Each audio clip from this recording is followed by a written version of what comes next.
امام کو امام غسل دیتا ہے. اب یہ آپ نے ایک امامت کی دلیل مقرر کر لی، اب وہ دلیل گئی ٹوٹ. اب حجر اسود کے پاس جب گئے ہیں، ٹھیک ہے، تو حجر اسود سے پوچھا ہے محمد بن حنفیہ نے کہ میں امام ہوں، تو وہ خاموش رہا. علی زین العابدین نے پوچھا ہے تو انہوں نے کہا ٹھیک ہے آپ امام ہیں. ٹھیک ہے، یہ امامت کی دلیل ہے. بات یہ ہے کہ یہ اگر معجزہ ہے تو نبی جو ہے، پہلی بات تو یہ ہے کہ دو بندوں میں معجزہ دکھاتا تھا. دوسری بات یہ ہے کہ نبی معجزہ کس کو دکھاتا تھا؟ جو اس کے منکر ہوتے تھے. رسول اللہ صلی اللہ علیہ وسلم نے کیا حضرت علی کو معجزات دکھائے ہیں. وہ جو کہتے ہیں کہ امام وہ ہوتا ہے جس کے پاس جو ہے وہ رسول اللہ صلی اللہ علیہ وسلم کی وہ اسلحہ ہے، یا آپ صلی اللہ علیہ وسلم کا جو تارکہ ہے، وہ کدھر ہے؟ وہ آج کدھر ہے؟ آپ کے ائمہ کے پاس تھا نا، وہ کہاں گیا؟ بسم اللہ الرحمن الرحیم. السلام علیکم ورحمۃ اللہ وبرکاتہ. ناظرین اکرام، نظریہ امامت کے حوالے سے ہماری ڈسکشن جاری ہے، اور آج کا جو ایپیسوڈ ہے وہ اس حوالے سے بہت ہی خاص ہونے جا رہا ہے کہ اس میں ہم نے بات کرنی ہے کہ جو اہل تشیع کی طرف سے امامت کے حوالے سے جو دلائل دیے جاتے ہیں اور ان کے جو آرگومنٹس ہیں ان کو ڈسکس کیا جائے گا. اور ظاہر ہے کہ وہ اپنی اس نظریہ کے اوپر قرآنی دلائل بھی دیتے ہیں، احادیث کی نصوص بھی جو ہے وہ ان کی طرف سے پیش کی جاتی ہیں. تو ایسے میں ان دلائل کا جائزہ لینے کی بہت ضرورت ہے، اور اسی پہ آج ہم بات کریں گے ہمیشہ کی طرح حافظ محمد زبیر صاحب سے. ڈاکٹر صاحب بہت شکریہ. اور اس حوالے سے ہم بات شروع کرتے ہیں کہ ظاہر ہے کہ امامت کو انہوں نے بہت ہی شد و مت کے ساتھ بیان کیا ہے اہل تشیع نے، اور اس پہ بہت ایمفیسائز بھی کیا جاتا ہے، اور اس پہ ان کے پاس بعض قرآنی نصوص بھی موجود ہیں، اور اس کے علاوہ اور بھی دلائل جو ہے کچھ منطقی دلائل ہیں. تو ایسے میں مطلب وہ دلائل کیا ہیں اور وہ کہاں سے بات شروع کرتے ہیں، قرآنی نصوص کیا ہیں، باقی دلائل کیا ہیں ان کے، اور اس پہ آپ کے کیا کمنٹس ہیں؟ بسم اللہ الرحمن الرحیم. ابھی ہم ایک ایپیسوڈ میں سارے دلائل کا تو تذکرہ نہیں کر سکتے، لیکن یہ ہے کہ جو دلائل ان کی مستند کتابوں میں ہیں تو بس وہ چند ایک کو ہم دیکھ لیتے ہیں، اس سے اندازہ ہو جائے گا کہ دلیل کی قوت کیا ہے. اور استدلال جو ہے وہ کس طرح سے کیا جا رہا ہے، یعنی استدلال کی جو منہج ہے، جو طریقہ کار ہے، وہ کیا ہے. اچھا، سب سے پہلے جیسے ہم دیکھتے ہیں کہ قرآن مجید میں سورہ نور کے اندر ایک آیت ہے، بہت اہم آیت ہے، جس کو آیا نور بھی کہا جاتا ہے. بعض اہل علم اس کو آیا نور بھی کہہ دیتے ہیں. اللہ نور السماوات والارض. ٹھیک ہے، تو اب عام طور پہ آپ دیکھیں گے کہ ان کے دلائل میں جو قرآن مجید کی عمومی آیات ہیں ان سے استدلال کیا جاتا ہے. صحیح. اب اس کا ترجمہ ہم دیکھ رہے ہیں، یہ اصول کافی کی ایک روایت ہے، پیج نمبر 54 پہ. ٹھیک ہے، تو امام جعفر صادق یہ کہہ رہے ہیں، ٹھیک ہے، علیہ الرحمہ، کہ یہ جو نور ہے نا، اللہ نور السماوات والارض مثل نوری کا مشکات، اس میں مشکات سے مراد حضرت فاطمہ ہے. ٹھیک ہے، اللہ زمین اور آسمانوں کا نور ہے. ٹھیک ہے، اور اللہ کی نور کی مثال کیا ہے؟ جیسا کہ ایک تاکچہ، مشکات کا مطلب تاکچہ ہوتا ہے، تو اب انہوں نے تاکچے کا معنی کیا کر لیا؟ حضرت فاطمہ. ٹھیک ہے، فیہا مصباح، اس تاکچے کے اندر کیا ہے؟ ایک چراغ ہے. جیسے پرانے زمانے میں ہوتا تھا کہ گھر میں ایک آلہ یا تاکچہ ہوتا تھا جس میں ایک چراغ ہوتا تھا. تو انہوں نے کہا جی مصباح کا مطلب ہے حضرت حسن. ٹھیک ہے، اور وہ چراغ کیا ہے؟ شیشے میں ہے. ٹھیک ہے، وہ چراغ کیا ہے؟ المصباح فی زجاجہ. ٹھیک ہے، وہ روشنی بڑھانے کے لیے چراغ شیشے میں رکھ دیتے تھے، جیسے ہمارے یہاں لالٹین کا کانسیپٹ تھا. ٹھیک ہے، وہ شیشے سے روشنی بڑھ جاتی ہے. تو انہوں نے کہا جی شیشے سے مراد حضرت حسین ہے. ٹھیک ہے، تو المصباح فی زجاجہ، الزجاجہ تو کانہا کوکب دری. اب زجاجہ کیا ہے؟ وہ حضرت فاطمہ ہے. ٹھیک ہے، اور وہ چراغ جو روشن ہے نا، وہ آگے جو قرآن میں آ رہا ہے، ٹھیک ہے، کہ یوقد من شجرۃ مبارکہ، وہ چراغ روشن ہے شجرہ مبارکہ سے، یعنی اس کے تیل سے، بابرکت درخت کے تیل سے وہ چراغ روشن ہے. وہ بابرکت درخت جو ہے شجرہ مبارکہ کیا ہے؟ ابراہیم. ٹھیک ہے، تیل اس چراغ کا زیتون ہے، جو نہ شرقی ہے نہ غربی، یعنی نہ یہودی ہے یا نہ نصرانی، یعنی شرقی غربی سے مراد ایک عمومی سی مثال تھی کہ زیتون کے درختوں کا ایک جھنڈ ہوتا تھا، ٹھیک ہے، تو وہ جھنڈ کے درمیان میں جو ایک درخت ہوتا تھا تو اس پہ چونکہ سورج کی روشنی زیادہ پڑتی تھی تو اس کا تیل کافی صاف شفاف ہوتا تھا. جو درخت اس جھنڈ میں شرکن غربن ہوتے تھے تو ان کا تیل اتنا صاف شفاف نہیں ہوتا تھا. تو اس تیل کو جو درمیان میں ہوتا تھا، درمیان والے درخت کا جو اس کو آگ ذرا جلدی لگتی تھی، جلدی پکڑ لیتی تھی. صحیح ہے. تو اس کی مثال دی گئی تھی اللہ کے نور کے ساتھ. ہاں ٹھیک ہے، یعنی انتہائی جو ہے روشنی کی کوئی مثال اس پرانے زمانے میں، جیسے آج کل فلڈ لائٹس وغیرہ آ گئی ہیں، ٹھیک ہے، لیکن اس وقت انتہائی روشنی کی کوئی مثال اگر ہو سکتی تھی تو وہ تھی کہ انتہائی صاف شفاف جو ہے وہ زیتون کا تیل ہے جو ایسے درخت سے حاصل کیا گیا، پھر اس کو جو ہے وہ جلایا گیا ایک چراغ میں ڈال کے، اس چراغ کو پھر شیشے کے برتن میں رکھا گیا، تو گویا کہ یہ ایک انتہائی روشنی کی مثال تھی اور اس مثال کو بیان کیا گیا تھا بیسیکلی اللہ کے نور کے لیے. تو اس میں انہوں نے کیا کیا کہ اس مثال کو توڑ کے ہر جگہ پہ کہ مشکات سے مراد حضرت فاطمہ ہیں، مصباح سے مراد حضرت حسن ہیں، ٹھیک ہے، پھر اس کے بعد جو ہے وہ کوکب دریون، اس سے مراد کوکب سے مراد حضرت فاطمہ ہیں، شرقی غربی وہ درخت نہیں ہے تو اس سے مراد یہودی نصرانی نہیں ہے، ٹھیک ہے. اور مطلب یہ آیت یا مزید کچھ آیات شاید آگے آئیں گی تو مطلب یہ اپنی دلالت میں وہ قطعی نہیں ظنی ہے نا. مطلب یہ ہے کہ آپ افراد کیسے مراد لے سکتے ہیں، کیسے لے سکتے ہیں. مصباح یعنی چراغ سے مراد جو ہے وہ حضرت جو ہے وہ حسن ہے، کیسے آپ مراد لے سکتے ہیں. پھر کہنے کا مقصد یہ ہے کہ آپ کے اور بھی سیکٹس ہیں وہ انہی آیات سے اپنے افراد مراد لے لیتے ہیں. ہاں وہ یہ والے افراد مراد نہیں لیتے، ظاہری بات ہے ان کے امام ہی اور ہیں. اچھا یہ ایک عجیب بات ہے کہ وہ بھی اسی قسم کی آیات سے استدلال کر رہے ہوتے ہیں. دیگر جو شیعہ فرقے ہیں اچھا ان کی تشریحات بالکل اور ہیں. تو جب آپ یہ افراد مراد لے سکتے ہیں تو وہ دوسرے افراد کیوں نہیں مراد لے سکتے؟ یا مثال کے طور پہ اہل سنت یہ کہیں، اگر اہل سنت یہ کہیں تو آپ کے پاس اس کا کیا جواب ہوگا کہ جی یہاں پہ جو ہے وہ چراغ سے مراد جو ہے امام ابو حنیفہ رحمہ اللہ نہیں، ہم ذرا اگر صحابہ کی طرف لے جائیں، چراغ سے مراد یہاں پہ حضرت ابو بکر ہیں، ٹھیک ہے ٹھیک ہے. اس کے بعد جو ہے وہ مصباح اس سے مراد حضرت عمر ہیں، کوکب دریون سے مراد جو ہے وہ پھر حضرت عثمان ہیں، ٹھیک ہے. یعنی مراد لینے کو کچھ بھی مراد لیا جا سکتا ہے. جب آپ یہ مراد لے سکتے ہیں یہ نام تو دوسرے نام کیوں نہیں مراد لیے جا سکتے؟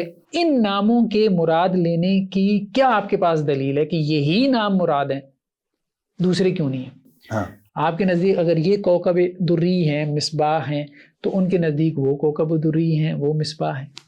آپ کے اپنے سیکٹس میں جو ہے وہ اسی طرح سے. اب جیسے دیکھیں نا یہ جو اگلی بات ہے نور علی نور، اس کا ترجمہ کیا کیا؟ امام کے بعد ایک اور امام ہے، ٹھیک ہے، نور علی نور، یعنی ایک امام ہے اس کے بعد ایک دوسرا امام ہے، ٹھیک ہے. تو یہ ترجمہ کر لیا. اب اگر آپ اسماعیلیہ کی طرف جائیں گے تو وہ اس کا ترجمہ اور طرح سے کریں گے نور علی نور کا، جس سے ان کا امامت کا عقیدہ ثابت ہو. ٹھیک ہے. وہ کہیں گے کہ جو ہے امام کے بعد بڑا بیٹا جو ہے ہوتا ہے، امام ہوتا ہے. ہاں نہیں وہ ہم آگے دیکھتے بھی ہیں کہ اسماعیلیہ نے اسی آیت کا کیا معنی کیا. اچھا ہاں وہ ہم دکھاتے ہیں، ٹھیک ہے. ان کی کتابوں میں کیا ہے، ان کے جو امام ہیں وہ بھی ائمہ کی اولاد ہیں، حضرت اسماعیل کو امام مانتے ہیں. وہ بھی کہتے ہیں کہ جی قرآن ان کو جو ہے وہ اللہ کی طرف سے سمجھایا جا رہا ہے، جیسے آپ کہہ رہے ہیں کہ جی جو ہے وہ امام جعفر صادق علیہ رحمہ کو اللہ کی طرف سے سمجھایا جا رہا ہے، ٹھیک ہے. تو وہ بھی اس کے قائل ہیں کہ فرشتہ ان کی طرف آتا ہے، الہام ہوتا ہے. تو انٹرپریٹیشن مختلف کیوں ہو رہی ہیں؟ تو اصل بات یہی ہے کہ اختلافات بہت زیادہ ہیں. ان اختلافات میں ایک گروہ کی بات کیسے مانی جا سکتی ہے خود شیعہ سیکٹس میں، ٹھیک. اچھا اس آیت میں ایک پوائنٹ، ذرا ہم صرف ایک پوائنٹ ابھی فی الحال پکڑتے ہیں، شجرہ مبارکہ. انہوں نے کہا جی شجرہ مبارکہ سے مراد کیا ہے؟ ابراہیم ہے، ٹھیک ہے. شجرہ آپ کہہ لیں کہ جی جو فیملی ٹری ہوتی ہے، ذرا چلیں اس کو اس سے جوڑ لیا تو یہ بھی ایک شجرہ مبارکہ ہے، ٹھیک ہے. جس طرح وہ بابرکت درخت ہے تو حضرت ابراہیم ایک بابرکت درخت کی مانند ہے. حضرت ابراہیم کے واقعے سے بڑا استدلال کرتے ہیں یہ قرآن میں نا، کیونکہ امامت کا ذکر ان کے لیے آتا ہے نا کہ اللہ تعالیٰ نے انہیں کہا تھا انی جاعلک للناس اماما قال ومن ذریتی، میری ذریت بھی، ٹھیک ہے. اب یہ ایک دلچسپ جو ہے نا انٹرسٹنگ جو ہے وہ فیکٹ یہ وہی کتاب ہے عیون و اخبار رضا، امام رضا کے بارے میں، ٹھیک ہے، جو ان کے محدث اکبر صدوق کی کتاب ہے۔ اچھا، یہ جو ہے نا ہارون الرشید کے ساتھ جو ہے ان کا ایک مکالمہ ہوا جو اس کتاب میں انہوں نے نقل کیا۔ کن کا؟ حضرت علی رضا کا، جو موسیٰ کاظم کے بیٹے تھے علی رضا، ان کا ہارون الرشید جو عباسی خلیفہ تھا اس کے ساتھ ایک مکالمہ ہوا۔ ٹھیک ہے۔ ٹائٹل کیا ہے؟ ٹائٹل یہ ہے کہ جی آپ اولاد علی کی بجائے اپنے آپ کو اولاد نبی کیوں کہتے ہیں؟ ہارون الرشید نے کہا بھائی آپ یہ کہتے ہیں جی ہمارا جو شجرہ ہے وہ آپ سے افضل ہے بنو عباس سے، کیوں؟ کیونکہ ہم آل رسول ہیں، آپ آل عباس ہیں۔ اچھا ٹھیک ہے، تو ہارون الرشید نے کہا کہ آپ آل رسول کیسے ہو گئے؟ آپ تو آل علی ہیں، نسل تو باپ سے چلتی ہے، ٹھیک ہے، ہم آل عباس ہیں تو آپ ائمہ کیا ہیں؟ آل علی ہیں۔ بات تو ٹھیک ہے، آپ سلم کی نرینہ اولاد تو تھی نہیں، ٹھیک ہے، ہماری نسبت اگر باپ کی طرف کر رہے ہو حضرت عباس کی طرف کہ ہم آل عباس ہیں، تو آپ اپنی نسبت حضرت علی کی طرف کیوں نہیں کر رہے؟ حضرت علی تو رسول اللہ علیہ وسلم کی نسل میں سے نہیں ہے نا، ایسے ہی ہے، ٹھیک ہے، تو آپ آل رسول کیسے ہو گئے؟ آپ تو آل علی ہیں، تو آپ اپنے آپ کو آل علی کیوں نہیں کہتے؟ آل رسول کیوں کہتے ہو؟ یہ ایک ڈائلاگ ہوا، ٹھیک ہے، علی رضا اور ہارون الرشید کے درمیان۔ اچھا، اب اس میں جو انٹرسٹنگ بات ہے کہ ہارون الرشید نے کہا کہ وہی بات کی جی حضرت کی کوئی نرینہ اولاد نہیں تھی، ٹھیک ہے، تو آپ اس کا جواب دیں کہ آپ جو ہے وہ جو بنو فاطمہ ہیں آپ اپنے آپ کو ذریت رسول کیوں کہتے ہیں؟ آپ ذریت علی کہیں، ہاں ٹھیک ہے۔ تو انہوں نے کہا کہ بھائی میں نا مجھے آپ دور رکھیں، اس سوال کا جواب میں دینا نہیں چاہتا، حضرت علی رضا نے کہا، ٹھیک ہے، ٹھیک ہے۔ ہارون الرشید نے کہا کہ نہیں، جواب دینا پڑے گا، جواب آپ کو دینا پڑے گا، کیونکہ قرآن میں یہ آتا ہے ما فرطنا فی الکتاب من شیء، سب چیزیں بتا دیں۔ تو آپ یہ کہتے ہو کہ جی قرآن کا جو علم ہے نا وہ تو ہمارے پاس ہے، تو جب آپ لوگوں کے پاس ہے اور قرآن میں ہر چیز کا جواب ہے تو اس سوال کا جواب بھی قرآن میں ہونا چاہیے، تو ذرا قرآن سے بتائیں، ٹھیک ہے۔ تو اب انہوں نے کہا اچھا ٹھیک ہے میں آپ کو قرآن سے جواب دیتا ہوں، تو انہوں نے جواب میں یہ آیت پڑھی، حضرت علی رضا نے ہارون الرشید کو قرآن سے دلیل دی۔ دلیل کیا دی ہے کہ وَمِن ذُرِّيَّتِ داود وسلیمان وایوب ویوسف وموسیٰ وہارون وکذالک نجزی المحسنین وزکریا ویحییٰ وعیسیٰ والیاس، کہ حضرت ابراہیم کی ذریت میں کون کون ہے؟ یہ سارے ہیں، اور عیسیٰ بھی ہیں۔ حضرت ابراہیم کی ذریت میں کون ہے؟ عیسیٰ ہیں۔ تو حضرت عیسیٰ کو قرآن نے کہا کہ وہ ذریت ابراہیم ہے، حالانکہ حضرت عیسیٰ کے والد نہیں ہیں۔ حضرت عیسیٰ مریم کے واسطے سے ذریت ابراہیم بنے، والدہ کے واسطے سے ذریت ابراہیم بنے نا، ٹھیک ہے۔ آپ دیکھیں دلیل بظاہر کتنی قوی نظر آ رہی ہے کہ حضرت عیسیٰ کو جو ہے وہ ذریت ابراہیم کہا گیا، حالانکہ وہ والدہ کے واسطے سے، عورت کے واسطے سے حضرت ابراہیم کی نسل ہیں، باپ کے واسطے سے نہیں۔ تو ہم بھی اس لحاظ سے آل رسول کہلا سکتے ہیں، اپنے آل رسول کہلا سکتے ہیں۔ بظاہر تو یہ لگتا ہے کہ جی بڑا مطلب ایک ایسی مسکت قسم کی جو ہے نا وہ دلیل آپ کو لگتی ہے، لیکن تھوڑا سا اگر آپ غور کریں نا تو آپ کو اندازہ ہو جاتا ہے کہ یہ دلیل ان کے خود امامت کے اصول کو جیسے ایسے اڑا کے رکھ دیتی ہے۔ اچھا کیسے؟ سب سے پہلی بات تو یہ ہے کہ ہم اس دلیل کو اگر مان لیں، ٹھیک ہے، کہ اس دلیل کی بنیاد پہ جو آپ یہ کہہ سکتے ہیں کہ جی آپ آل رسول ہیں، پھر تو آپ کے جتنے ائمہ ہیں، ٹھیک ہے، سب لونڈیوں کی اولاد میں سے ہیں، میجورٹی آپ کے ائمہ جو ہے وہ لونڈیوں کی اولاد میں سے ہیں۔ یعنی آپ یہ کہہ سکتے ہیں کہ علی زین العابدین آل یزدگر ہیں، شہربانوں کی اولاد میں سے ہیں نا، جو ان کی بیٹی ہیں، ہاں، شہربانو جو ہے وہ یزدگر کی، جو ایرانی جو بادشاہ تھا اس کی بیٹی، تو آپ یہ کہہ سکتے ہیں کہ وہ آل یزدگر میں سے ہیں، ٹھیک ہے۔ اگر تو اس طرح سے آپ نے بیٹیوں سے نسب جو ہے وہ شروع کر دیا اگر آپ نے اس دلیل کو اس طرح سے اسٹیبلش کر لیا کہ نسب جو ہے وہ بیٹیوں کی طرف بھی پاسبل ہے، نہیں وہ ممکن ہے، بیٹیوں سے بھی کہہ رہے ہیں، بیٹیوں سے ہی نہیں کہہ رہے نا. تو پھر اس کا مطلب یہ ہے کہ آپ آل رسول بھی ہیں اور آل یزدگر بھی ہیں، آپ کو یہ ماننا پڑے گا. ٹھیک ہے، آپ آل رسول بھی ہیں اور آپ آل یزدگر بھی ہیں، آپ کو یہ ماننا پڑے گا. ٹھیک ہے، اور پھر جتنی بھی امہات الولد آئی ہیں درمیان میں، اور وہ کافی زیادہ ہیں، تو ہر ایک کے خاندان کی طرف آپ کی نسبت ہونا شروع ہو جائے گی. آپ ان کی ذریت ثابت ہونا شروع ہو جائیں گے. سب سے اہم بات کیا ہے؟ سب سے اہم بات یہ ہے کہ قرآن کی آیت ہے وَجَعَلْنَا فِي ذُرِّيَّتِهِمُ النُّبُوَّةَ، ہم نے نبوت کن میں رکھی؟ کن کی ذریت میں؟ نوح اور ان کے بعد ابراہیم کی ذریت میں. جی، ابراہیم کی ذریت میں جو ہے وہ نبوت باقی رہی. تو اب مسئلہ یہ ہے کہ امامت جو ہے نا، جب آپ امامت کے لیے بنیاد بناتے ہیں تو آپ حضرت ابراہیم علیہ السلام کو بہت زیادہ کوٹ کرتے ہیں. تو وہاں تو آپ نے یہ کیا کہ جو ابراہیمی نسل تھی، اولاد ماں اور باپ دونوں کی طرف سے، جو ابراہیم علیہ السلام کی نسل سے اولادیں تھیں، ان کو تو آپ نے امامت سے فارغ کر دیا خود ہی. نجیب الطرفین جو سادات تھے، ہاں ان کو آپ نے نکال دیا، ان کو تو آپ نے فارغ کر دیا. تو یہاں تو یہ ہے کہ حضرت عیسیٰ علیہ السلام کے والد موجود ہی نہیں ہیں، وہاں ایسا معاملہ نہیں ہے کہ سادات موجود نہیں ہیں، وہاں سادات موجود ہیں، نجیب الطرفین سادات موجود ہیں. آپ ابراہیم کی نسل میں سے چھوڑ کے لونڈیوں کی اولاد کو آپ امام بنا رہے ہیں. ٹھیک ہے، یعنی ذریت تو موجود ہے نا ابراہیم کی. تو پہلی بات تو یہ کہ یہ استدلال ہی نہیں بنتا. اگر استدلال بنا لیں تو پھر آپ کی سارے ائمہ کی نسبت جو ہے وہ ان کی ماؤں کی طرف ہونا شروع ہو جائے گی، اور ان کی ماؤں کے جو خاندان تھے ان کی طرف ہونا شروع ہو جائے گی. اور پھر جو آپ کے ائمہ کی اولاد میں سے خالص ابراہیمی نسل سے تعلق رکھتے تھے، خالص قریشی تھے، خالص جو ہے وہ فاطمی تھے، ٹھیک ہے، تو ان کو آپ نے پھر جو کراس لگایا ہے تو وہ بہت بڑا کوسچن مارک بن جائے گا.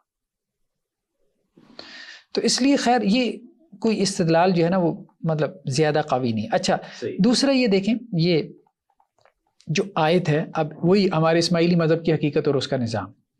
ٹھیک ہے، نیکسٹ اگر آپ جائیں تو یہ اس کا پیج نمبر 487 ہے.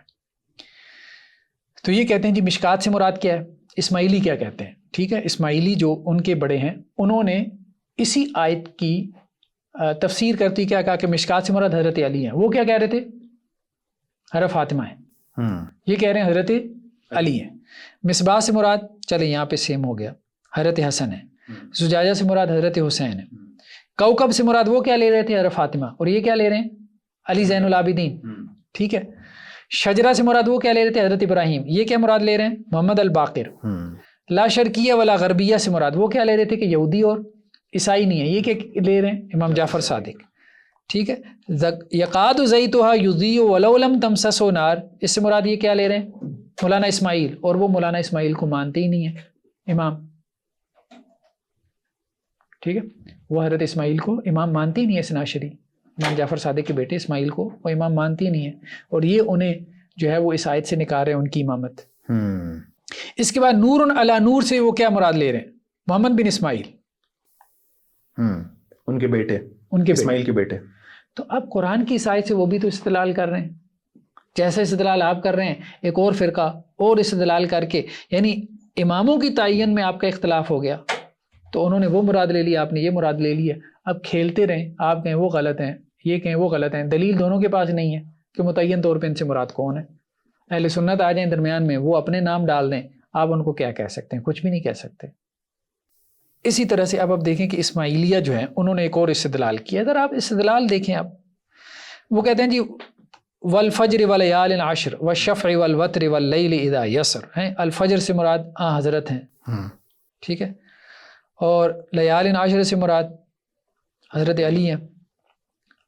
و شف سے مراد حضرت حسن ہے. والوتر سے مراد حضرت حسین ہے. اللیل اس سے مراد حضرت فاطمہ ہے. لیل کا مراد رات ہوتی ہے، مطلب کچھ بھی آپ مراد لے لیں، ٹھیک ہے. فجر سے مراد اللہ کے رسول ہیں. لیل رات سے مراد حضرت فاطمہ ہے. جب آپ اس طرح سے استدلال کریں گے دوسروں کو آپ کیسے روکیں گے؟ یعنی اس طرح سے امامت آپ ثابت کریں گے. اس طرح سے تو غلام احمد قادیانی جو ہے وہ اپنی قادیانیت ثابت کر لے گا. ہاں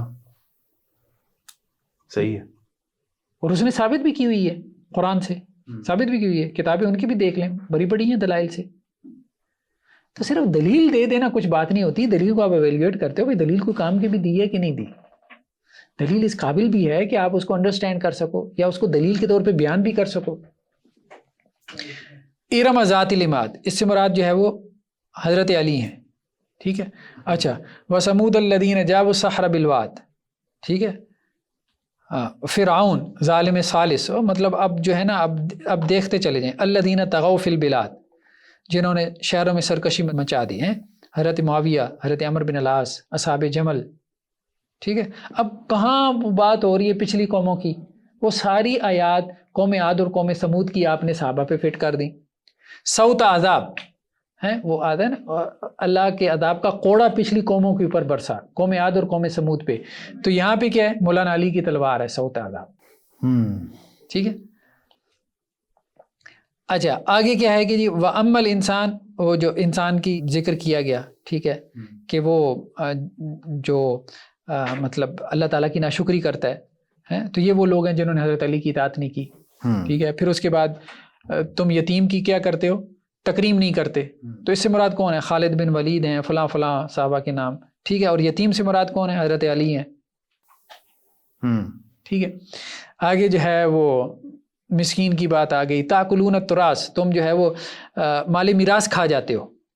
وہ قریش مکہ کو کہا گیا نا کہ وہ بری عادت تھی کہ یتیم بچے کا مال کھا جاتے تھے جو ان کی سرپرستی میں آتا تھا. تو اس کو وہ لے گئے کہ جی جنہوں نے حضرت فاطمہ کی جو ہے نا وہ وراثت کھائی ہے. اچھا جب یہ آیات نازل ہوتے ہیں، سورہ فجر مکی آیات ہیں، تب تک وراثت کا جھگڑا ہی نہیں پیدا ہوا. وہ وراثت کا جھگڑا باغ فدق کا کہاں پیدا ہوا؟ اللہ کے رسول صلی اللہ علیہ وسلم کے بعد ہوا. ہاں تو آپ صلی اللہ علیہ وسلم کی زندگی میں اس سے کیا سمجھا جا رہا تھا؟ دیکھیں استدلال دیکھیں نا. اچھا پھر اس کے بعد کیا ہے جی دکت الارض، وہ جو قیامت کے احوال بیان کیے گئے ہیں، ٹھیک ہے. آپ کا رب آئے گا اور فرشتے آئیں گے، ٹھیک ہے. تو اس سے مراد کیا ہے؟ قائم الزمان ہے، ٹھیک ہے. وہ آ کے جو ہے وہ لوگوں کو قتل کریں گے، یعنی مہدی مراد لے لیے، ٹھیک ہے. تو یہ اس قسم کے استدلالات آپ کو نظر آتے ہیں. تو ایک تو یہ ہے کہ قرآن سے استدلال ہے، تو وہ آپ نے دیکھ لیا کہ قرآن سے استدلال کس نوعیت کا ہے، ٹھیک ہے. تو اس کو بندہ کیا رسپانس کرے؟ وہ کوئی ایسی چیز نہیں ہے کہ جس کو کوئی بندہ رسپانس کرے. تھوڑے سے غور و فکر کے بعد آپ کو اس کی غلطی واضح نظر آتی ہے. امامت کے لیے وہ جو قرآن سے استدلال کرتے ہیں تو وہ اسی طرح کی آیات سے اسی طرح کی آیات ہیں. اور کیا ہیں؟ کہاں سے کریں گے؟ مطلب قرآن سب ہم نے بھی پڑھا ہوا ہے، آپ نے بھی پڑھا ہوا ہے. اماموں کے نام لے کے کہا گیا، ٹھیک ہے. تو صرف اللہ کے رسول صلی اللہ علیہ وسلم کا نام آیا، محمد رسول اللہ 4 مقامات پہ. اور کس کا ہے؟ اور پھر یہی ہے کہ اولی الامر کی اطاعت کر لو. ہم نے دیکھ لیا کہ اولی الامر سے کیا مراد ہے، ٹھیک. اچھا اسی طرح سے اب دیکھیں ایک اور جگہ قرآن سے استدلال کیا، کچھ اور مطلب ہاں آیات آ رہی ہیں ابھی، ٹھیک ہے. اب جیسے ایک اور آیت سے استدلال کیا کہ امام جعفر صادق کہتے ہیں کہ یہ جو قرآن کی آیت ہیں بل ہوا آیات بینات فی صدور الذین اوتوا العلم، کہ اوت العلم جن کو علم دیا گیا ان کے سینوں میں یہ قرآن کیا ہے؟ آیات بینات کی طرح ہے، ٹھیک ہے. اب اوت العلم سے مراد کون ہے جی؟ امام ہے. اب اوت العلم جن اللہ نے علم دیا، ٹھیک ہے آپ کے امام کو بھی دیا، لیکن وہ انہی کو دیا ہے اور کسی کو نہیں دیا. یہ کہاں سے ثابت ہو گیا؟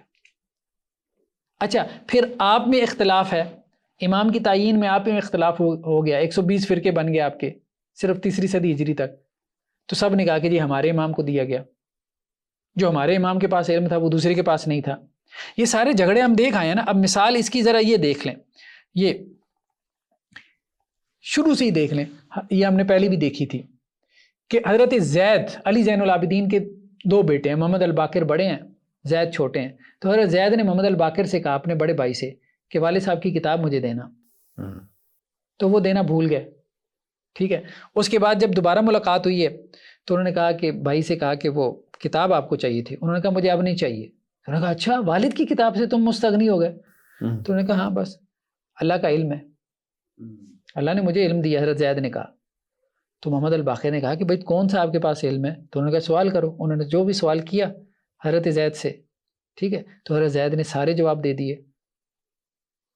ٹھیک ہے. یہ روایتیں کون لا رہا ہے؟ زیدیہ. اس کتاب کے بغیر ہی انہوں نے جواب دے دیے. اور وہ جواب حضرت زید نے جو دیے وہ سارے اسی کتاب میں لکھی ہوئی تھے. محمد الباقر نے کراس چیک بھی کیے. اچھا. تو حضرت زید کے پاس بھی علم ہے تو ان کو کیوں نہیں امام مان رہے؟ اور ان کا علم. اچھا اب زیدیہ اور کیا روایتیں لے کے آتے ہیں دیکھیں. وہ یہ کہتے ہیں کہ جی راوی یہ کہہ رہے ہیں کہ علی زین العابدین، ٹھیک ہے، علی زین العابدین کون ہیں؟ ان کے والد ہیں حضرت زید کے. اور دوسرا ابو جعفر یعنی محمد الباقر، ٹھیک ہے، یہ زید کے بھائی ہیں. اور زید بن علی اور عبداللہ بن حسن اور جعفر بن محمد، جعفر صادق، وہ کہتا ہے کہ جی ساروں سے میں ملا ہوں لیکن زید بن علی سے زیادہ حاضر جواب میں نے کسی کو نہیں دیکھا. علی زین العابدین اپنے والد سے زیادہ علم ہے حضرت زید کا، اپنے بھائی محمد الباقر سے زیادہ علم ہے، اپنے بھتیجے جعفر الصادق سے زیادہ علم ہے. کس کا؟ حضرت زید کا. آپ کے ہر فرقے نے کیا کام کیا؟ جس کو اس نے امام مانا اس نے اس کا علم وہ آسمانوں تک پہنچا دیا. آپ نے روایتیں آپ کے پاس ہیں، ان کے پاس بھی ہیں. تو اوت العلم سے مراد آپ کہہ رہے ہیں کہ جی ہمارے امام ہیں، وہ کہہ رہے ہیں ہمارے ہیں. جن کو علم دیا گیا تھا وہ تو اصل میں ہمارے ہیں، آپ کے نہیں ہیں. تو اب تو آپ کے اپنے سیکٹس میں اس کے بارے میں اختلاف ہو گیا کہ جس نے جس کو امام بنایا اس نے اس آیت کا مصداق وہ بنا لیا. ٹھیک ہے. یہی اب اگر وہ آیت جو ہے وہ کسی ایک امام کے ساتھ یا ایک سے زیادہ اماموں کے ساتھ وہ خاص تھی تو اس میں اختلاف ہی نہ ہوتا، سب کو پتہ ہوتا کہ اس سے مراد یہ ہے. ایسا ہی ہے. اب دیکھیں ایک اور روایت یہ زیدیہ لے کے آئے ہیں کہ محمد بن حنفیہ کے بیٹے تھے عبداللہ، یہ بھی اب آل علی میں سے ہیں، محمد بن حنفیہ کے بیٹے عبداللہ. ٹھیک ہے. وہ یہ کہتے تھے کہ اگر عیسیٰ ابن مریم جو ہے وہ ابھی ان کا نزول ہو جائے تو وہ تمہیں یہ بتائیں کہ اس وقت زمین کی سطح پہ سب سے افضل کون ہے؟ زید بن علی. اور زید بن علی کو قرآن میں سے وہ علم دیا گیا ہے جو محمد الباقر کے پاس بھی نہیں ہے. ٹھیک ہے. تو اس راوی نے کہا کہ یہ کیسے ہو سکتا ہے کہ زید کے پاس وہ علم ہے جو ان کے بڑے بھائی محمد الباقر کے پاس نہیں ہے. انہوں نے کہا دیکھیں محمد الباقر جو ہے نا، ابو جعفر، امام جعفر صادق کے بیٹے تھے نا ابو جعفر، ٹھیک ہے، ان کا جو علم تھا نا وہ تو انہوں نے لوگوں سے حاصل کیا تھا، اور زید بن علی کو تو اللہ کی طرف سے دیا گیا تھا. تو اوت العلم سے کون مراد ہے؟ ہر سیکٹ. اب اسماعیلیہ کہیں گے جی حضرت اسماعیل ہیں، موسیہ کہیں گے جی موسیٰ کاظم ہیں، زیدیہ کہیں گے جی زید بن علی ہیں. کہیں گے کیا کہتے ہیں؟ اگر اہل سنت کی بات کریں ہم کہیں گے کہ جی حضرت عمر ہیں، حضرت ابو بکر ہیں. حضرت عمر کے بارے میں تو اتنی نصوص ہیں کہ انہیں علوم نبوت میں سے دیا گیا. اس پہ تو ہم نے باقاعدہ ایپیسوڈ جاری کیے ہیں، پبلش کیے ہیں. جتنی جو ہے وہ نصوص حضرت عمر کے بارے میں اور کسی صحابی کے بارے میں نہیں. علوم نبوت کی اگر بات کریں تو قرآن جو ہے ان کی خواہش کے مطابق اترتا تھا. اچھا ایک تو قرآن سے استدلال ہے. اچھا دوسرا کیا ہے کہ جی وہ یہ کہتے ہیں کہ جی امامت کی دلیل یہ ہوتی ہے کہ جی جو آپ صلی اللہ علیہ وسلم نے جو وراثت میں کچھ وہ چیزیں چھوڑی تھیں تو وہ ایک امام دوسرے کو ٹرانسفر کرتا ہے. وہ کیا چیزیں تھیں؟ امام جعفر کہتے ہیں کہ جی آپ صلی اللہ علیہ وسلم نے ترکہ میں ایک تلوار، ایک زرہ، ایک نیزہ تھا، اور ایک جو ہے وہ پالان تھا، اور ایک جو ہے وہ خچر تھا. تو خچر تو خیر چلیں وقت کے ساتھ، باقی چیزیں تو اب آگے ٹرانسفر ہوئیں. اسلحہ تھا آپ کہہ لیں، ٹھیک ہے، تلوار، نیزہ، زرہ وغیرہ ہو گئی. ٹھیک ہے. تو یہ حضرت علی کو ملی، تو یہ ان کی امامت کی آپ کہہ لیں کہ جی ایک طرح سے دلیل ہوئی. ٹھیک ہے. نیکسٹ روایت کیا ہے؟ وہ کہتے ہیں کہ جی امام جعفر صادق سے ہے کہ تبرکات رسول کی مثال ہم میں تابوت بنی اسرائیل کی ہے. یہ بہت اہم روایت ہے. بنی اسرائیل کا تابوت تھا. اچھا وہ کیا کرتے تھے, جہاں تابوت جاتا تھا وہیں حکومت اور سلطنت بھی جاتی تھی. ٹھیک ہے.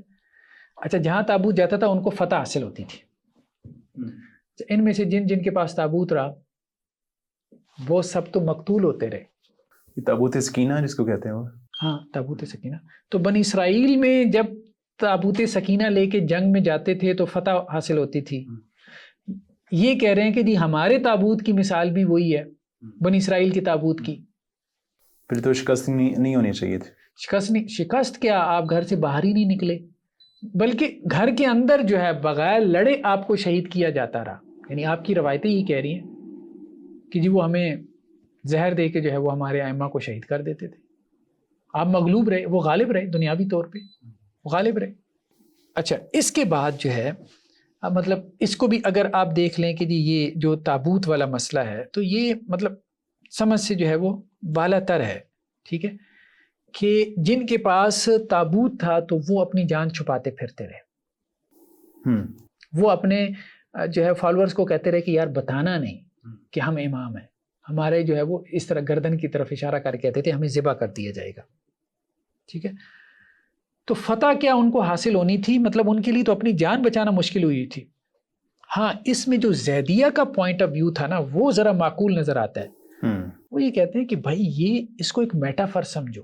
یہ جو ہتھیار ملے ہیں نا وراثت میں رسول اللہ علیہ وسلم کے حضرت علی کو یا آگے چلے ہیں حضرت حسن کو ملے ہیں, اس کو ایک استعارہ سمجھو, میٹافر سمجھو.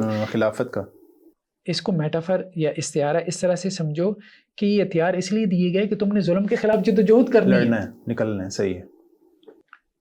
ٹھیک ہے, تو وہ جو ظلم کے خلاف جدوجہد کر رہا ہے نا, یعنی یہ آپ کو پکڑانے کا مقصد یہ نہیں تھا کہ یہ ہتھیار لے کے گھر بیٹھ جاؤ پردوں کے پیچھے. وہ جیسے وہ کہتے تھے کہ عورتوں کی طرح جو ہے وہ پردوں کے پیچھے گھروں میں آپ لوگ بیٹھے ہو, ہم تو میدان جنگ میں لڑ رہے ہیں. تو زیدیہ کا موقف یہ بنا کہ یہ ہتھیار دینے کا مقصد ایک میسج تھا کہ ظلم کے خلاف کھڑے ہونا ہے, اور وہ تو ہم کھڑے ہو رہے ہیں. تو ہتھیار تو بیسیکلی اس کے وارث تو ہم ہوئی ہے جو میدان جنگ میں کھڑے ہیں. آپ صرف ہتھیار لے کے بیٹھے ہیں اور آپ سمجھ رہے ہیں کہ جی آپ وارث ہیں, یعنی علامتی طور پہ ہتھیار لے کے بیٹھے ہیں, کام کچھ بھی نہیں کر رہے. تو زیدیہ نے یہ نیریٹو جو ہے وہ بلڈ کیا تھا. ٹھیک ہے. اچھا اس کے بعد جو ہے وہ ہم یہ دیکھتے ہیں کہ جی ایک اور جو ان کے ہاں ملتا ہے جو دلیل کہ جی امام جو ہے نا وہ اگلے امام کو غسل دیتا ہے. یہ اس کی دلیل ہوتی ہے. یہ پہلے بھی گزری ہے. ٹھیک ہے, کہ امام باقر کہتے ہیں کہ ان کے والد جب علی زین العابدین جو ہے وہ دنیا سے جانے لگے تو انہوں نے کہا کہ جی آپ نے مجھے غسل دینا ہے کیونکہ امام کو امام ہی غسل دیتا ہے. ٹھیک ہے. تو خیر بہرحال اب یہ بھی آپ کو کئی جگہ پہ جو ہے وہ چیز مل جائے گی کہ امام کو جو ہے وہ امام غسل دیتا ہے, بلکہ یہ اصول کافی میں بھی یہ روایتیں مل جاتی ہیں. یہ ایک روایت ہے. علی رضا جو ہیں علیہ رحمہ, ان کے پاس واقفیہ فرقے والے آئے. واقفیہ بھی ایک فرقہ تھا جو یہ کہتے تھے کہ حضرت موسیٰ کاظم کی وفات نہیں ہوئی, یعنی انہوں نے حضرت موسیٰ کاظم پہ وقف کر لیا کہ آخری امام وہی ہیں. ٹھیک ہے, اس لیے ان کو واقفیہ کہا گیا. ٹھیک ہے. تو اب وہ ان کے پاس آئے. کن کے پاس؟ حضرت علی رضا کے پاس. اور انہیں کہا کہ جی دیکھیں موسیٰ کاظم کی وفات کے ہم قائل نہیں ہیں, اور اس کی دلیل کیا ہے؟ دلیل یہ ہے کہ آپ ہی لوگوں نے ہمیں یہ بتایا کہ امام کو امام ہی غسل دیتا ہے. تو موسیٰ کاظم کو کس نے غسل دیا؟ آپ یہ کہہ رہے ہیں کہ امام کو امام غسل دیتا ہے. ٹھیک ہے, تو آپ نے کیا موسیٰ کاظم کو غسل دیا؟ علی رضا نے. ہاں صحیح. واقفیہ والے جو کہتے تھے موسیٰ کاظم زندہ ہے, جیسے مہدی کے بارے میں ان کے ہاں ہے نا کہ امام مہدی زندہ ہے. ہاں ٹھیک ہے. تو اسی طرح ان میں یہ بھی ہے, کچھ نے کہا کہ جی محمد بن اسماعیل زندہ ہیں, کچھ نے کہا کہ اسماعیل زندہ ہیں, کچھ نے کہا کہ جی موسیٰ کاظم زندہ ہیں. وہ مہدی والا کانسیپٹ وہ صرف وہاں 12ویں پہ نہیں ہے, بعد میں بھی رہا. ہاں وہ اس سے پہلے بھی رہا ہے. ٹھیک ہے. بہت سو کو جو ہے نا بہت سارے فرقوں نے زندہ مانا ہوا ہے, آج تک زندہ مانا ہوا ہے. ٹھیک. تو اب وہ واقفیہ فرقے والے آئے اور انہوں نے کہا جی ہم تو موسیٰ کاظم کی وفات کے قائل نہیں, ہم تو ان کو زندہ مانتے ہیں, وہی قائم الزمان ہے. ٹھیک ہے, کیونکہ ان کو غسل نہیں دیا گیا. اگر وہ فوت ہو گیا تو ان کو کسی نے غسل دیا ہوگا, تو آپ ہی بتائیں کس نے غسل دیا. اچھا وہ فوت ہوئی تھے بغداد میں, علی رضا تھے مدینہ میں. اچھا صحیح ہے, ٹھیک. صحیح.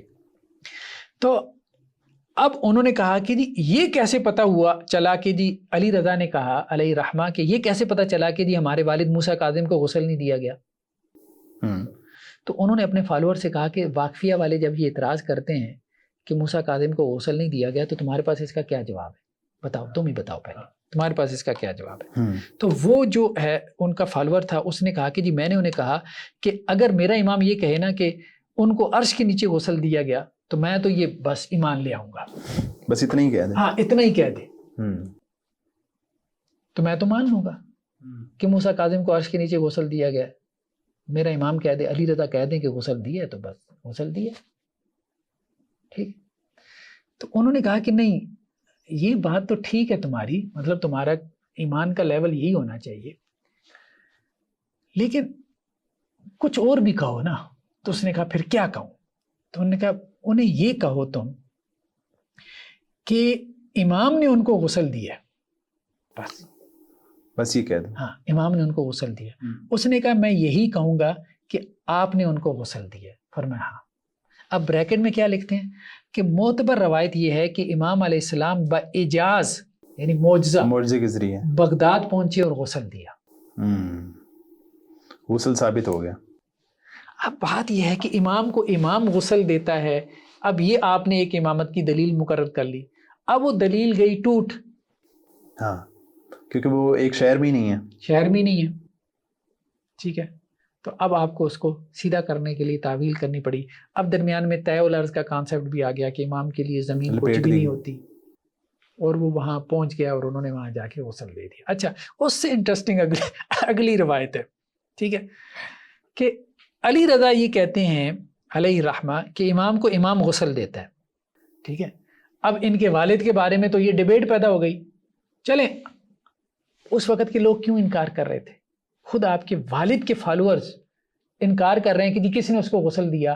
آپ یہ کہہ رہے ہیں کہ جی طے الارض کا کانسیپٹ ہے, امام کے لیے زمین لپیٹ دی جاتی ہے, با اجاز وہاں پہنچ گئے. تو انکار کس نے کیا؟ خود آپ کے والد کے فالوورز نے انکار کیا کہ آپ نہیں گئے وہاں پہ غسل دینے کے لیے. ٹھیک ہے. طے الارض کا کانسیپٹ کہاں سے لے آئے ہیں آپ؟ ٹھیک ہے. آپ کے خود والد کے فالوورز نے کہا نا کہ وہ زندہ ہیں, تو خود آپ کے اپنے لوگ نہیں مان رہے. آپ کے والد کا فالوور جو ہے, جو مریدین ہیں, وہی نہیں مان رہے کہ آپ کے والد کو غسل دیا گیا. آپ اہل سنت کی کیا بات کرتے ہیں؟ اچھا اس پہ اب وہ علی رضا جو ہے وہ تبصرہ کرتے ہوئے کیا کہہ رہے ہیں کہ وہ جانتے ہیں کہ وہاں غسل کے لیے کون حاضر تھا. وہ تھے جو غائب ہونے والوں سے بہتر ہیں, یعنی وہاں ملائکہ رحمت تھے, انہوں نے غسل دیا. انہوں نے غسل دیا بغداد میں. اب یہ ایک اور روایت آ گئی. پہلے میں یہ انہوں نے بریکٹ میں لکھا تھا نا کہ معجزے سے وہاں پہنچے, موضع سے وہاں پہنچے. ٹھیک ہے. حالانکہ روایت میں یہ نہیں تھا, بریکٹ میں لکھ دیا کہ موضع سے پہنچے. روایت میں یہ تھا میں نے غسل دیا. کیسے دیا؟ ایکسپلین تو کریں نا کیسے دیا. وہ روایت میں انہوں نے انورٹڈ جو ہے وہ بریکٹس میں انہوں نے بات بنا لی کہ جی با اجاز وہاں پہنچے. تو روایت میں تو یہ نہیں ہے. اچھا چلیں روایت میں کیا ہے؟ روایت کے الفاظ میں یہ ہے کہ جی ملائکہ نے دیا. ٹھیک ہے. اور یہ ملائکہ وہی تھے جو حضرت یوسف کے پاس کنویں میں تھے, مطلب وہاں پہ آئے تھے. ٹھیک ہے. یعنی امام موسیٰ کاظم کو میں نے غسل دیا مدینہ میں, یہ بات عربی عبارت میں نہیں ہے. یہ عربی عبارت میں نہیں, ترجمے میں ہے. مطلب وہ انہوں نے آپ یوں سمجھ لیں کہ اپنی طرف سے اضافہ کیا ہے, بریکٹ کے بغیر مترجم نے اضافہ کیا ہے. آخر میں بریکٹ لگا دی, یہاں شروع میں یعنی صرف ڈال دیا نا. چلیں بہر ان کی بات بھی دیکھ لیتے ہیں. وہ کہیں گے جی ہمیں بھی انٹرپریٹیشن کا حق حاصل ہے, ہماری روایت ہے, چلیں آپ کر لیں. ٹھیک ہے. کہتے ہیں جی امام موسیٰ کاظم کو میں نے غسل دیا مدینہ میں. اچھا پہلے تو کہہ دیا نا کہ جی میں نے غسل دیا بغداد جا کے, وہاں بریکٹ میں کہا میں نے بغداد جا کے دیا. اگلی روایت آ گئی کہ ملائکہ نے غسل دیا. ٹھیک ہے. اب اس کی انٹرپریٹیشن کیسے کر لی کہ میں نے تو دیا مدینہ میں, اور بغداد میں کس نے دیا تھا؟ بغداد میں حضرت جبریل نے دیا. اچھا تو آپ کی پہلی انٹرپریٹیشن سے یہ انٹرپریٹیشن ٹکرا گئی. آپ نے پہلی روایت کی انٹرپریٹیشن کی کہ میں نے بغداد میں جا کے غسل دیا. دوسری روایت کی آپ نے انٹرپریٹیشن یہ کر دی کہ میں نے تو غسل دیا ان کو مدینہ میں. تو آپ نے مدینہ میں کیسے دے دیا؟ مدینہ میں تو وہ تھے ہی نہیں. وہی معجزہ جو اوپر والی روایت میں ہے وہ بھی، یعنی اس روایت کے مطابق معجزہ یہ ہوا کہ یہ انہوں نے وہاں جا کے دیا، بغداد میں جا کے دیا، اور دوسری میں یہ ہوا کہ وہ میت یہاں لائی گئی. یہاں لائی گئی. تو بات پھر الٹ ہو گئی نا، متضاد ہو گئی نا. انہوں نے وہاں جا کے غسل دیا یا میت یہاں لائی گئی، ایک بات تو نہ ہوئی. تو آپ کیسی انٹرپریٹیشن کر رہے ہیں؟ اچھا، دوسری بات یہ ہے کہ روایت میں جو الفاظ ہیں نا، روایت میں الفاظ یہ ہیں کہ جو فرشتے ہیں، روایت میں کے الفاظ کے مطابق جو فرشتے ہیں انہوں نے کیا کیا؟ انہوں نے غسل دیا. اس کی انٹرپریٹیشن انہوں نے یہ کی کہ فرشتوں سے مراد کیا ہے. اچھا، عربی کے الفاظ کیا ہیں؟ قد حضرہ خیر ممن غاب عن. فرشتوں کے لفظ بھی نہیں ہے، ملائکہ کے لفظ بھی نہیں ہے. قد حضرہ خیر ممن غاب عن، جو نہیں تھا نا، جو غائب تھا، اس سے جو بہتر، جو وہاں جو حاضر تھا وہ اس سے بہتر تھا. اب چلیں، وہ جو بہتر تھا، جو حاضر تھا وہ بہتر تھا، جو غائب تھا وہ بہتر نہیں تھا. جو غائب تھا وہ عذاب کے فرشتے تھے، جو حاضر تھا وہ، حالانکہ یہ ترجمہ بھی انٹرپریٹیشن ہے ملائکہ کا بھی نام نہیں ہے. چلیں بہرحال اس ترجمہ سے مراد ملائکہ لے لیا، وہ ملائکہ سے مراد پھر جبریل بھی لے لیا آپ کا معنی لے لیا. مسئلہ یہ ہوا کہ امام کو امام غسل دیتا ہے، تو غسل تو دیا حضرت جبریل نے، تو امام کون ہوا؟ امام جبریل ہوئے. اب اس کی تعویل کیا کی؟ آگے چل کے دیکھ. کہتے ہیں لفظ امام عام ہے، فرشتہ پر بھی اس کا اطلاق ہو جاتا ہے. امام کو امام غسل دیتا ہے، تو اب غسل تو دیا امام کو فرشتوں نے، تو امام تو وہ بن گیا نا پھر، ہاں جس نے غسل دیا جس نے غسل دیا. تو خیر کہنے کا مقصد یہ ہے کہ وہ ایک چیز کو سیدھا کرتے ہیں اور ان کو خود بھی اندازہ ہوتا ہے اس چیز کا کہ یہ بات سیدھی نہیں ہو رہی، اعتراض ہوگا. تو وہ پھر اس اعتراض کو، پھر اس کو سیدھا کرنے کے لیے ایک اور بات کر دیتے ہیں، لیکن وہ پھر اس کے اوپر ایک اور اعتراض وارد ہو جاتا ہے. تو یہ استدلال ہے بیسیکلی. آپ دیکھیں مزید ہم دیکھ لیتے ہیں، جیسے ابھی جو ہے نا، ہاں یہاں پہ اب آپ دیکھیں یہی سوال پیدا ہوا ابن ابی حمزہ نے، ٹھیک ہے. اس نے حضرت علی رضا سے کہا کہ دیکھیں جی حضرت حسین جو تھے نا، ان کو کس نے غسل دیا؟ حضرت حسین کربلا میں شہید ہوئے، تو ان کے بعد جو امام بنے ہیں علی زین العابدین، وہ تو بیمار تھے، تو جنگ میں شریک نہیں ہوئے، غسل نہیں دیا. تو انہوں نے غسل دیا کہ نہیں دیا؟ مدفون تو وہ وہیں پہ ہے نا، کربلا میں. معروف روایت یہی ہے کہ وہ کربلا میں ہی مدفون ہے، ٹھیک ہے. تو اچھا، اب وہ یہ کہتے ہیں کہ جی حضرت حسین جو ہیں ان کے بارے میں تمہارا کیا خیال ہے، وہ امام تھے کہ نہیں؟ انہوں نے کہا جی امام تھے. اچھا، ان کی تجہیز و تکفین کس نے کی؟ تو ابن ابی حمزہ نے کہا کہ علی زین العابدین نے کی. تو اب حضرت علی رضا نے کہا کہ بھائی علی زین العابدین اس وقت کہاں تھے؟ تو ہاں ابن زیاد کی قید میں تھے، جنگ ختم ہوئی ہے، سارے قیدی بن گئے، ٹھیک ہے.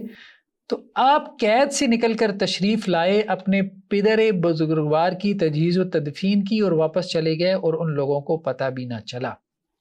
بات ہوئی ہے کہ جنگ ہار رہے ہیں، وہاں پہ معجزے نہیں ہو رہے، پورا خاندان شہید ہو رہا ہے، وہاں پہ کوئی معجزہ نہیں ہو رہا، اور سارا معجزہ ہو رہا ہے کہ جی آپ آئے اور معجزاتی طور پہ ابن زیاد کی قید میں تھے حضرت علی زین العابدین، پتہ بھی نہیں چلا، اور وہاں سے ابن زیاد کی قید سے کربلا میں آئے، اپنے والد صاحب کی تجہیز و تکفین کی، ان کو غسل دیا اور دفن کر دیا.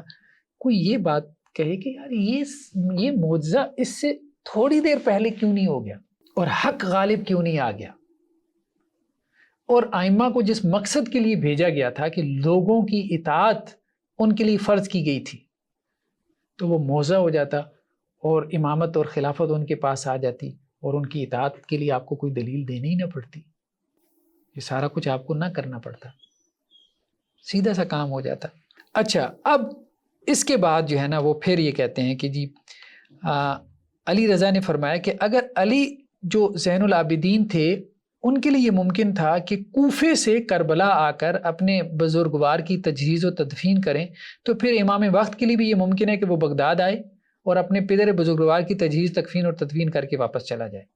یعنی اپنے بارے میں کہہ رہے ہیں کہ علی زین العابدین نے جس طرح حضرت حسین رضی اللہ عنہ کی تجہیز و تکفین کی تھی موضاتی طور پہ، تو اسی طرح میں بھی مدینہ سے بغداد پہنچ گیا، کیونکہ لوگ انکار کر رہے تھے نا کہ آپ نے کیسے غسل کیا، تو انہوں نے اس چیز کو دلیل بنا دیا۔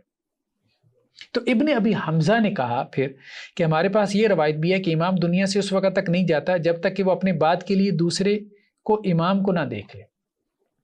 یعنی یہ بھی روایت ہے کہ امام اس وقت تک دنیا جب تک وہ اپنے بعد والے امام کو نہ دیکھ لے۔ تو آپ تو مدینہ میں تھے اور وہ بغداد میں تھے، ٹھیک ہے، تو بغداد میں جب تھے تو انہوں نے تو آپ کو نہیں دیکھا، تو امامت آپ کے سپرد نہیں کی، تو یہ کیسے معاملہ ہو گیا سارا؟ چلیں غسل تو ہم نے مان لیا کہ آپ نے وہاں معجزاتی طور پہ پہنچ گئے، آپ نے دلیل بیان کر دی کہ علی زین العابدین دے سکتے ہیں تو میں کیوں نہیں دے سکتا، یہ تو ہم نے مان لیا۔ لیکن یہ جو روایت میں آتا ہے تو آپ جب وہاں تھے ہی نہیں تو امامت آپ کے سپرد کیسی ہوئی؟ اس کے لیے تو ضروری ہے کہ دونوں ایک جگہ پہ ہوں اور امام جو ہے وہ دنیا سے جاتے ہوئے وہ امامت کیا کرے، اپنے بعد والے کو سپرد کر جائے۔ تو انہوں نے کہا بھائی یہ جو روایت ہے نا، حضرت علی رضا نے کہا اس کو، وہ جو واقفی تھا نا، جو حضرت موسیٰ کاظم کی وفات کا قائل، اس کو کہا کہ پوری روایت پڑھو۔ اس پوری روایت میں کیا ہے؟ الا القائم، سوائے قائم کے، یعنی قائم الزمان کے لیے یہ شرط نہیں ہے، ٹھیک ہے، قائم الزمان کے لیے یہ شرط نہیں ہے۔ اچھا، تو کس کے لیے شرط ہے پھر؟ باقیوں کے لیے۔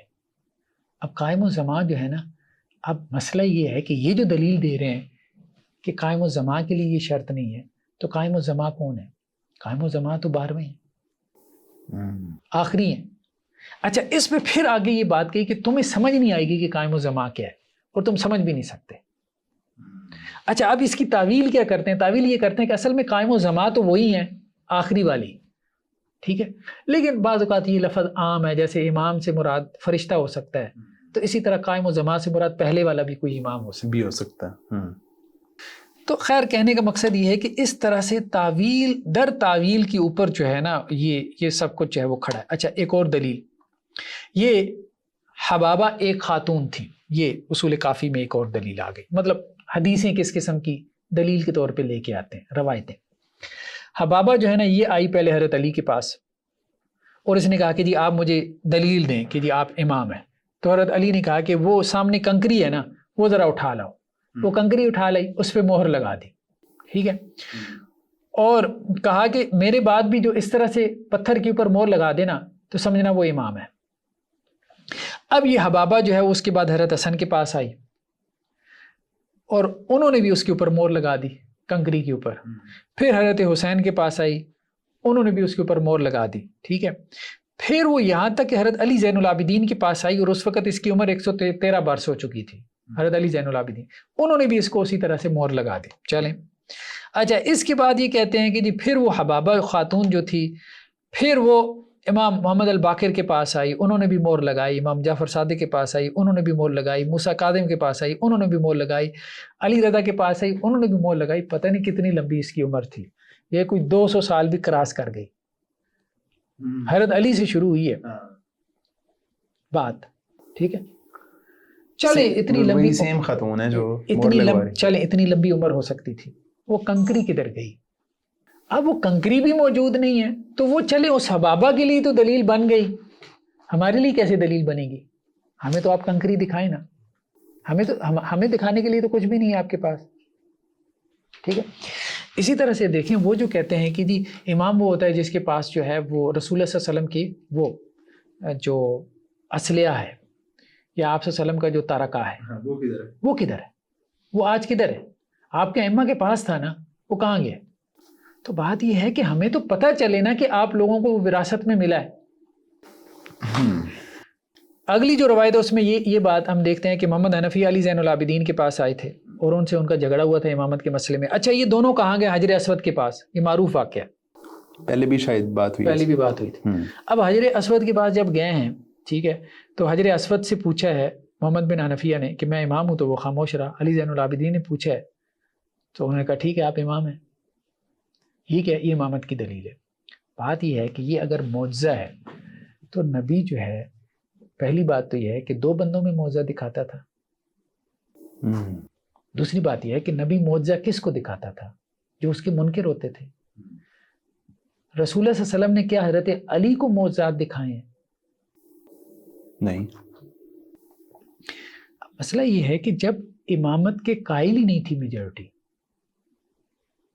میجورٹی لوگ تو امام نہیں مان رہے تھے.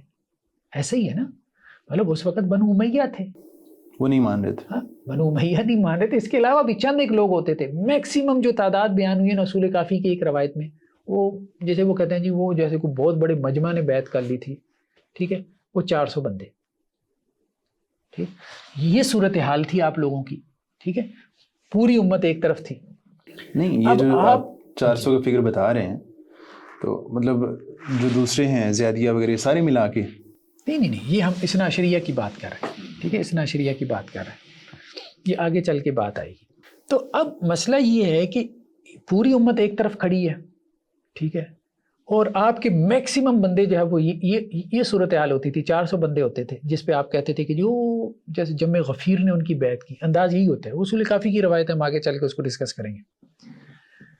اب پوری امت کو قائل کرنے کے لیے ان کے سامنے یہ معجزہ کیوں نہیں دکھایا گیا؟ اگر آپ محمد بن حنفیہ کو دکھا سکتے ہیں حجر اسود والا, ہاں, تو آپ پوری امت کو کیوں نہیں دکھا سکتے تھے؟ کیونکہ حجر اسود تو موجود تھا اور اب بھی ہے. ہاں, اور امت بھی اس وقت تھی.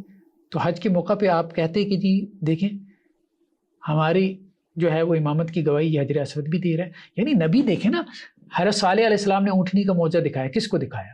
پوری قوم کو دکھایا نا. یعنی وہ تواتر کے ساتھ آگے چیز منقول ہوتی ہے نا, تبھی تو آپ اس کو معجزہ مانتے ہیں. یہ کیا کہ جی 2 لوگ آپس میں جن کا اختلاف ہوا اور انہوں نے حجر اسود سے جا کے گواہی لے لی, اب ان 2 لوگوں کے سامنے ایک واقعہ ہوا ہے, وہ میرے لیے کیسے دلیل بن جائے؟ وہ میرے لیے تو معجزہ تب بنے گا جب میں اس کو اپنی آنکھوں سے دیکھوں گا, یا میرے لیے تب معجزہ بنے گا جب ایک جمع غفیر یہ بات کہے گا کہ جی ہاں یہ واقعہ ہوا ہے. شق قمر کا واقعہ آپ صلی اللہ علیہ وسلم نے دکھایا. کس کو دکھایا؟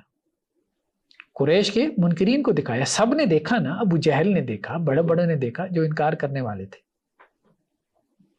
تو معجزہ تو اس طرح سے ہوتا ہے. معجزہ اس طرح سے تھوڑا ہوتا ہے کہ میں ایک بندے کو دکھا دوں یہ معجزہ ہے. یہ معجزہ نہیں ہے. تو اس قسم کی دلیل جو ہے نا وہ بعد میں آنے والوں کے لیے جو ہے وہ کیسے دلیل بن سکتی ہے, یا ایون کہ اس وقت کے لوگوں کے لیے کیسے دلیل بن سکتی ہے جب انہیں کوئی چیز دکھائی نہیں گئی. اب دیکھیں ایک اور دلیل جو ہے, یہ روایت اس لحاظ سے بھی اہم ہے کہ ہم جو بار بار کہہ رہے ہیں نا کہ یہ مسئلہ سیاسی تھا, ان کے ذہن میں بھی یہ سیاسی تھا. اس کو بعد میں مذہبی بنایا گیا. کن کے ذہن میں؟ جو اس وقت کے ان کے ائمہ تھے. امام جعفر صادق جو ہے, راوی نے ان سے کہا کہ جی زیدیہ اور معتزلہ جو فرقے ہیں یہ محمد بن عبداللہ کے گرد جمع ہو گئے. محمد بن عبداللہ بن حسن, ٹھیک ہے, مطلب وہ نفس زکیہ جو ہے ان کے گرد جمع ہو گئے. تو پس کیا ان کے پاس امامت کی کوئی دلیل ہے؟ کسی نے امام جعفر صادق سے پوچھا کہ کیا ان کے بھی امامت کے کوئی دلیلیں ہیں ان کے پاس بھی؟ تو انہوں نے کہا بھئی ہمیں تو یہ پتا ہے کہ ہمارے پاس 2 کتابیں ہیں جن میں ہر نبی اور ہر بادشاہ کا نام لکھا ہوا ہے قیامت تک, ٹھیک ہے, اور اس میں محمد بن عبداللہ کا نام دونوں گروہوں میں نہیں ہے. یعنی نبی ہے یا بادشاہ ہے, کوئی درمیان میں تیسری چیز کوئی نہیں ہے. تو یہ انہوں نے دلیل بیان کی کہ محمد بن عبداللہ کا ان میں نام نہیں ہے. ہاں, ان کا نام ہو سکتا ہے لیکن ان کا نام یا نبی کے طور پہ ہوگا یا بادشاہ کے طور پہ ہوگا. ٹھیک ہے. ایک اور روایت میں کہ امام جعفر صادق علیہ الرحمہ کے پاس ایک راوی آیا تو آپ نے اسے کہا کہ تم جانتے ہو کہ میں تمہارے آنے سے پہلے کیا دیکھ رہا تھا؟ تو وہ راوی کہتا ہے کہ جی نہیں مجھے نہیں پتا آپ کیا دیکھ رہے تھے. انہوں نے کہا میں مصحف فاطمہ دیکھ رہا تھا. اچھا, یہ ان کے یہاں کیا عجیب ہے, دلیل کیا ہے جی؟ اب جب کوئی دلیل نہیں سوچتی امامت کی, دلیل مصحف فاطمہ میں ہے. مصحف فاطمہ میں ایک قرآن انہوں نے اپنے ذہن میں بنا رکھا ہے کہ جی اس قرآن کے علاوہ بھی ایک مصحف تھا جو حضرت فاطمہ رضی اللہ عنہ کے پاس تھا مصحف, اس میں امامت کی دلیلیں ہیں. ٹھیک ہے. اب وہ مصحف کہاں پہ ہے؟ وہ مصحف غائب ہے. اچھا, مصحف غائب ہے تو بھائی اب ہمیں کیسے پتہ چلے گا کہ امامت کی دلیل کیا ہے؟ وہ اصل میں امام مہدی آئیں گے تو وہ مصحف فاطمہ جو ہے نا وہ پھر آپ کو دکھائیں گے. اچھا, امام مہدی جو ہے ان کی پیدائش کو 1178 برس ہو چکے ہیں. 1178 برس. ٹھیک ہے، کوئی تقریباً 1200 سال ہو چکے ہیں. تو 1200 سال میں اتنے لوگ آئے، اربوں لوگ کم از کم آئے چلے گئے دنیا سے. تو ان کو دلیل کس نے دکھانی تھی امامت کی؟ آپ بغیر دلیل کی امامت منوانا چاہ رہے ہیں. تو آپ کی بہترین دلیل مصحف فاطمہ ہے. امامت کی بہترین دلیل مصحف فاطمہ ہے، اور مصحف فاطمہ جو ہے وہ غائب ہے 1200 سال سے. ٹھیک ہے. تو اب وہ امام جعفر صادق کیا کہہ رہے ہیں کہ میں مصحف فاطمہ دیکھ رہا تھا، اس میں تمام بادشاہوں کے نام مع ان کے باپ کے ناموں کے لکھے ہیں، میں نے ان میں اولاد امام حسن کا کوئی نام نہ دیکھا. یعنی وہ ایک ان کی رائیولری چل رہی تھی نا، یہ آل حسین تھے تو آل حسن والے اٹھ رہے تھے خلافت کے لیے، تو یہ ان کو ڈسکریج کر رہے تھے کہ تم کیوں اٹھ رہے ہو، تمہارا نام ہے ہی نہیں، تمہارا نام ہے ہی نہیں. ٹھیک ہے.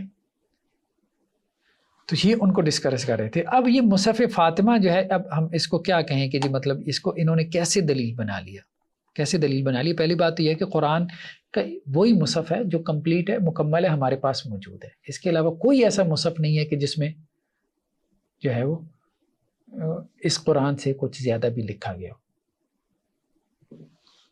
ایک اور دلیل جو انہوں نے قرآن سے دی، یہ دیکھیں، یہ سورہ جو ملک کی آخری آیات ہے، اللہ تعالیٰ کیا کہہ رہے ہیں؟ کیا تم نے غور کیا؟ قل ارأیتم ان اصبح ماؤکم غورا، اگر تمہارا پانی زمین میں کہیں گہرا چلا جائے، فمن یأتیکم بماء معین، تو کون تمہارے پاس صاف ستھرا پانی لے کے آتا ہے؟ نیچر کی طرف اللہ تعالیٰ اپنی قدرتوں کی طرف اشارہ کر رہے ہیں. پانی بعض اوقات زمین میں بہت نیچے چلا جاتا ہے، پھر اللہ کی ذات ہی ہے جو اس پانی کو لے کے آتی ہے. ٹھیک ہے. اب وہ کہتے ہیں کہ یہ اصل میں کیا ہے کہ امام موسیٰ کاظم نے اس آیت کے متعلق جو ہے وہ کہا کہ اے رسول صلی اللہ علیہ وسلم، تم نے اس پہ غور کیا کہ اگر تمہارا زمین کی تہہ میں چلا جاتا ہے تو پھر دوبارہ خالص پانی کون برآمد کرتا ہے؟ فرمایا اس سے مراد یہ ہے کہ جب تمہارا ایک امام غائب ہو جاتا ہے تو اس کی جگہ پر دوسرا امام کون لاتا ہے؟ واہ. پانی زمین میں غائب ہو جاتا ہے، ایک عام نیچرل فینامنا بیان ہو رہا تھا، تو اس پانی کو کون لے کے آتا ہے؟ اللہ کی ذات لے کے آتی ہے.